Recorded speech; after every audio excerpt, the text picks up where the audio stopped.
திருவாரூர் மாவட்டத்தில் பிறந்த ஜகபர் அலி அவர்களின் வாழ்க்கை பயணம் திராவிட இயக்கத்தின் மீதான அவரது ஆழமான நம்பிக்கையை வெளிப்படுத்தும் ஒன்று. எனது பெயர் கொரடாச்சேரி ஜகபர் அலி, துபாயில் இருந்து.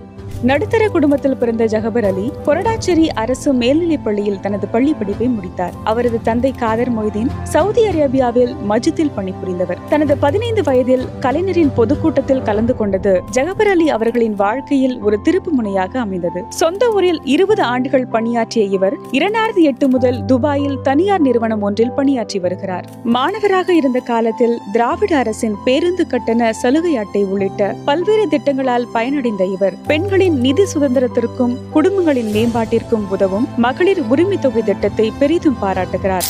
பெண்களுக்கு சொத்தில் சம உரிமை கொடுத்தவர் தலைவர் கலைஞர். வெளிநாடுகளில் மரணமடைந்த தமிழ் தொழிலாளர்களின் உடல்களை அவர்களின் குடும்பங்களிடம் கண்ணியத்துடன் ஒப்படைக்க நண்பர்களுடன் இணைந்து உதவி வருகிறார். தமிழர்களுக்கான உதவிகளுக்கு எப்போதும் தன்னை தயார் நிலையில் வைத்துக் கொண்டிருக்கும் ஜகபர் அலி எங்கிருந்தாலும் தமிழ் மண்ணுக்காகவும் திராவிட கொள்கைகளுக்காகவும் எப்போதும் ஒலிக்கும் திராவிட குரல். திராவிடத்தால் நான்